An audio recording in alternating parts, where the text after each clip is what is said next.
this information is really interesting to me, and I liked when I looked into this a little more.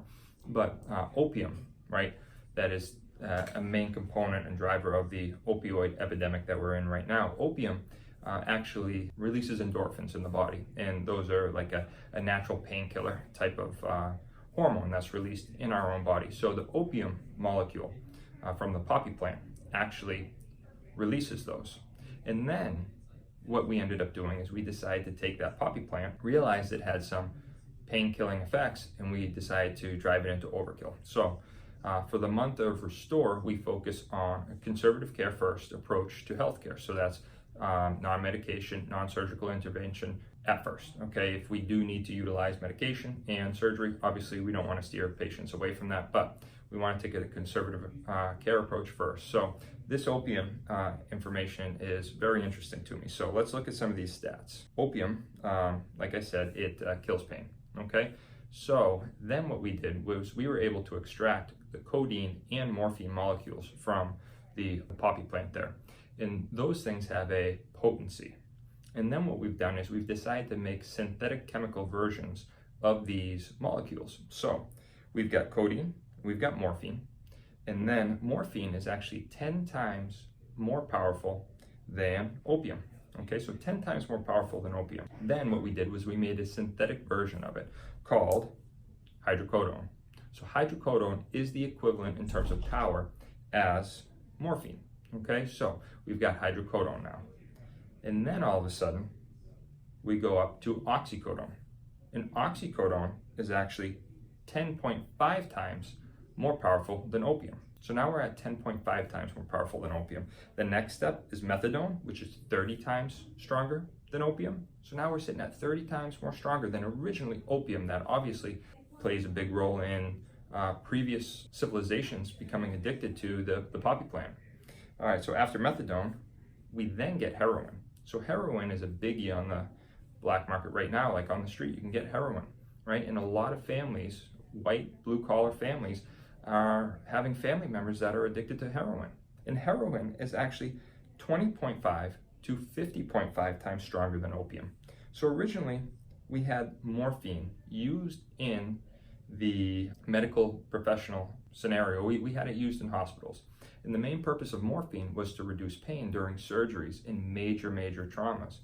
So when we're actually cutting into the body to help people with stuff that's going on inside their body, yeah, I mean, that's going to be painful. So of course we want to utilize a medication that will help reduce the pain. I mean, nowadays with access to this medication, the fact that we could even fathom cutting someone open and doing surgery without some sort of a painkiller is ridiculous. So obviously we want to use them for the right reason. But heroin, right, is easily accessible outside of its intended purposes of why it was developed in the first place. So what's fascinating about this heroin, I'm going to stick with heroin for a second, is that back in the mid-1800s, people were addicted to morphine. And then heroin was developed. And heroin was actually developed as a deterrent for these morphine addicts to use instead of morphine. They thought that heroin would be less addicting than morphine, so they made heroin. Around the same time, the hypodermic needle was developed. So all up until that time, we had no way to inject stuff into our body. And humans didn't know how we would respond to the injectables. So they actually recommended that morphine addicts, if they used heroin, they would have a higher likelihood of being addicted if they smoked or swallowed the heroin. But in fact, if you were addicted, a good way to become less addicted to that opium would be to inject heroin. Humans actually thought, medical professionals actually thought, that if you injected heroin, you had less likelihood to become addicted to the morphine opium addiction that you're already currently living with, which is just bonkers to me. The fact that we really think that we thought that these educated people, these smart people, really thought that it would be less addicting to inject it into our system.